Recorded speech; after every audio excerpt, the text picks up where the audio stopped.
गीत गाए जा रहे थे। उनके पुत्र जोरावर मंझी अपनी दुल्हन के साथ घर के प्रवेश द्वार पर खड़े। चुरू के जेठ रूप जी कोठारी की लाडली और माता चंद्रा के कलेजे की गोद सरदारा को फलोदी में वैसे ही सुसंपन्न घर परिवार मिला जैसा कि वह चुरू में छोड़कर आई थी।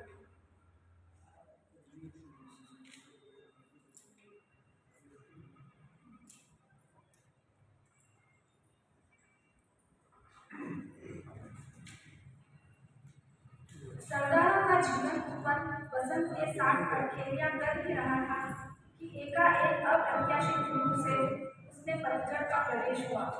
मात्र 10 वर्ष की उम्र में शादी के 5 माह बाद सरदारा जी की जीवन बगिया विराम हो गई। जोरावर मंझी के देहावसान ने दोनों परिवारों को संवेदित कर दिया, पर संबंधों की दुनिया से अनजान सरदारा के बाल मन पर इसकी कोई प्रतिक्रिया नहीं। उसे अबोध समझकर ससुराल वालों ने भी रहन सहन और पहनावे में कोई परिवर्तन नहीं किया। यद्यपि उस युग की विधवाओं का जीवन एक औसत महिला के जीवन से काफी अलग हुआ करता था, काफी परिवर्तन होता था। खान पान रहन सहन आदि की दृष्टि से काफी भिन्न जीवन होता था, परंतु बाल विधवाएं इस बात का अपवाद होती थी। पर उस वक्त भी बाल विधवाओं के लिए दूसरी शादी का कोई प्रावधान नहीं होता। फलोदी में मिलने के लिए आए सरदारा के माता पिता विधवा सरदारा को अपने साथ थोड़े समय के लिए पीहर चुरू ले आए। सरदारा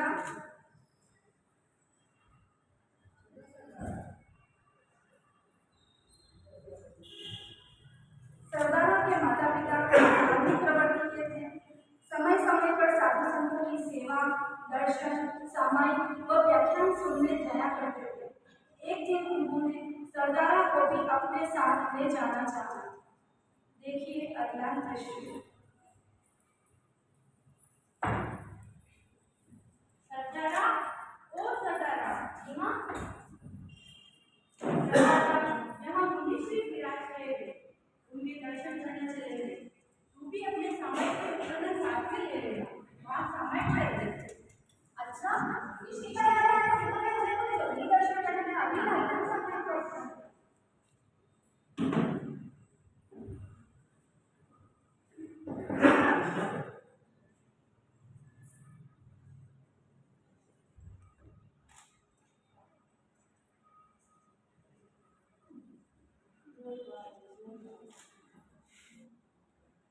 मुनीश्री, ये मेरी बेटी सरदारा है। इसकी हमने छोटी उम्र में ही शादी कर दी। शादी के 5 माह बाद इसकी पति मृत्यु हो गई।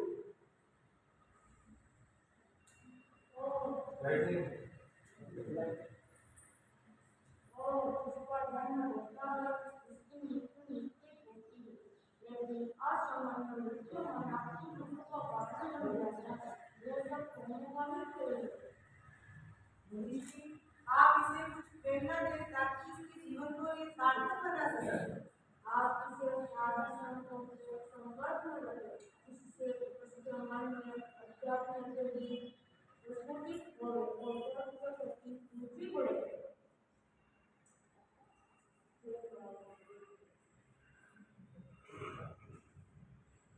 अब सरदारा माता पिता के साथ प्रतिदिन दर्शन व व्याख्यान सुनने जाया करते। इसी बीच मुनि श्रीधर जी का चातुर्मास चुरू में हुआ। वह प्रतिदिन व्याख्यान सुनने जाया करते। एक दिन सरदारा के मन में कुछ जिज्ञासाएं उत्पन्न हुई, जिसको उन्होंने मुनिश्री से समाधान करना चाहा। देखिए दूसरा दृश्य। मुनिश्री, मेरे मन में जिज्ञासा आप जरूर पूछो, क्या जिज्ञासा है? मैंने पहले भी तत्व ज्ञान के व्याख्यान सुने, आज आपके द्वारा भी तत्व ज्ञान के व्याख्यान में मैंने सुना। मुझे दोनों में अंतर लगा। कौन सा तत्व सही है और कौन सा गलत? इनमें इतना अंतर क्यों? अच्छा, तुम्हें कौन से बातों में अंतर लगा? मुनीश्री, आश्रम एकांत सावध है या नहीं?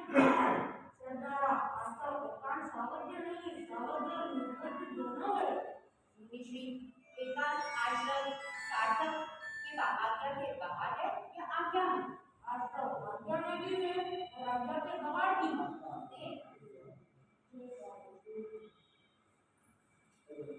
तरह जैसे जैसे सरदारा को अपनी जिज्ञासाओं का समाधान मिलता गया, वैसे वैसे उनकी धर्म में रुचि बढ़ती गई। और एक दिन ऐसा आया जब उनके मन में वैराग्य का बीज प्रस्फुटित होने लगा। उम्र के सोपान पर सरदारा के कदम ज्यों ज्यों आगे बढ़े, त्यों त्यों वह यह सोचने लगी कि मेरा जो जीवन है वह वैराग्योचित नहीं है। मुझे अपने रहन सहन और जीवन व्यवहार में परिवर्तन करना चाहिए। उसने स्वयं अपने वस्त्रों व आभूषणों का त्याग किया, परिसीमन किया, सचिव जल पीने का, खुले मुंह बोलने का त्याग किया। इतना ही नहीं, अब वह तपस्या से भी अपने अंतः सौंदर्य को निखारने लगी और उन्होंने कठिन से कठिन तपस्याओं को अपने जीवन का क्रम बना लिया। इसके साथ उनकी वैराग्य की भावना और प्रबल होती गई और आखिर एक दिन उन्होंने अपनी मनोइच्छा अपने ससुराल वालों के सामने प्रकट करनी चाहिए।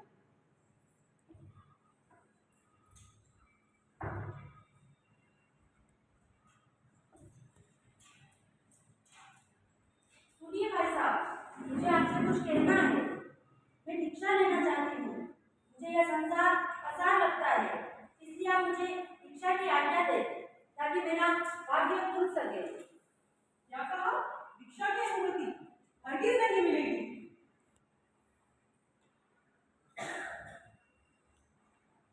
थोड़े समय पश्चात सरदारा पुनः अपने पीहर रहने आई और दीक्षा लेने की बात अपने पिता के सामने रखी।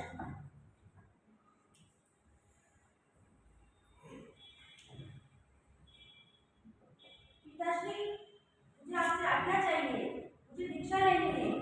भाई साहब ने तो मुझे साफ साफ मना कर दिया। अगर आप मुझे सहजता से दीक्षा की आज्ञा नहीं देंगे तो मैं घर में ही साथी मेरे धारण बनकर रहूंगी। बिटिया, दीक्षा की आज्ञा की अनुमति ससुराल वालों की आवश्यक है, पीहर वालों की नहीं। अतः इसमें मैं कुछ नहीं कर सकता। पीहर से भी दीक्षा की अनुमति नहीं मिलने पर सरदारा बहुत ही उदास मन से पुनः अपने ससुराल बलौरी लौट आती है और वहां दीक्षा लेने की बात फिर से सबके सामने रखती है। भाई साहब, मुझे दीक्षा लेनी है। मुझे दीक्षा की आज्ञा दीजिए, नहीं तो मैं आज से घर के भोजन का त्याग करती हूँ। क्या कहा? दीक्षा की अनुमति कभी नहीं मिलेगी। चाहे खाना खाओ मत खाओ, चाहे भूखे रहो, मुझे कोई फर्क नहीं पड़ेगा। इस तरह बिना भोजन किए सरदारा को 6 दिन बीत जाते हैं और 7वें दिन पालना करने के लिए वे दूसरों के यहाँ भोजन लेने जाते हैं। देखो देखो, बड़े घर की सेनानी भीख मांगने जा रही है। तोड़ मार, घर के सारे दरवाजे बंद कर दो ताकि सरदारा बाहर न जा सके।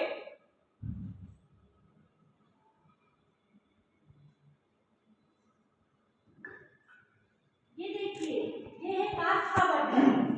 इसका मतलब है मैं दादी बनकर इसमें भोजन करूंगी। ये है चांदी का बर्तन। इसका मतलब है हमारे घर परिवार की संपन्नता। ये है मिट्टी का पात्र, हमारे परिवार की शर्मिंदगी, जो एक साथी बनने के लिए परिवार वालों की तरफ से इतने कष्ट झेलने पड़ रहे हैं मुझे। दूसरी बार मेले की तपस्या का पालना करने के लिए सरदारा पुरोहित के घर पुनः भोजन लेने जाते हैं। द्वारपाल, दरवाजे बंद करो, सरदारा बाहर न जा सके। ओहो, इतने निर्दयी और कसाई लोग रहते हैं यहाँ पर। मैं तो महाजनों का घर समझकर रह रही थी यहाँ पर। यहाँ पर तो एक दुखी औरत को भोजन लेने के लिए बाहर भी नहीं जाने देते और स्वयं अच्छे से बैठकर भोजन करते हैं। मुझे तो लगता है इनका भोजन अशुचि है, अशुचि।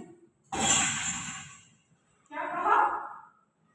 यह बात सुनकर सरदारा के जेठ जी गुस्से से तिलमिला उठे और खाने की थाली एक तरफ फेंक दी और दासों से कहकर जबरन उन्हें भीतरी कक्ष में डलवा दिया।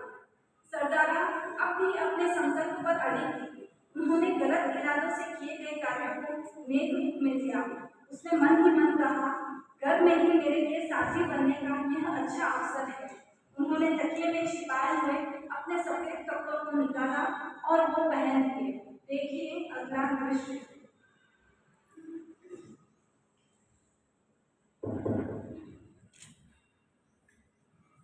सरदारा को बोलो कि अपने सफेद कपड़े उतार दे।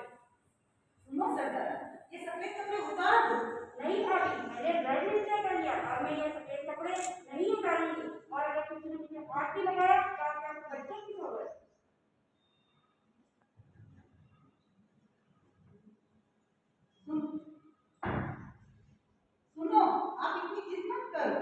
सरदारा को तकलीफ दोगे तो अपने घर में अनहोनी हो जाएगी, इसलिए इसे आज्ञा पत्र दे दीजिए। ये बात तो मैंने सोची ही नहीं, तुम सही कह रही हो।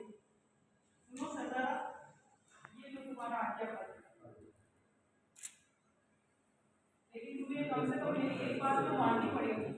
कुछ वर्ष और हमारे साथ रहो। जब तुम चाहोगी मैं तुम्हें साधु साधियों के दर्शन करवाऊंगा, जब तुम चाहोगी मैं तुम्हें आचार्य प्रवर के दर्शन कराऊंगा। लेकिन कुछ वक्त और हमारे साथ बिताओ। अब तो ये हथियार मेरा हाथ में आ गया। मैं जब चाहूँ व्यक्त करूँ, जैसे दीक्षा दो। आप मुझे किसी भी दीक्षा लेने की अनुमति दे। इस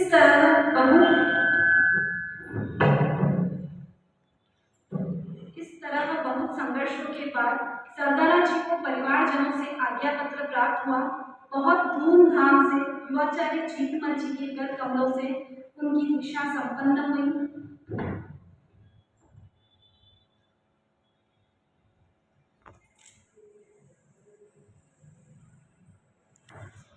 उनकी तेजस्विता,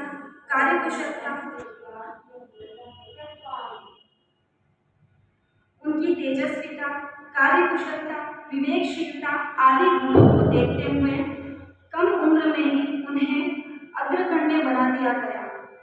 उसके पश्चात उनकी बहुत कम उम्र में उनकी नेतृत्व क्षमता को देखकर बहुत छोटी उम्र में ही उनको 7वीं प्रमुखा बना दिया गया था। और इसी तरह हमें और हमारे धर्म संघ को मिली ओजस्वी, तेजस्वी, साहसी पहली 7वीं प्रमुखा सरदारा जी। ओम अरहम। मैं पात्र परिचय करवाना चाहूंगी।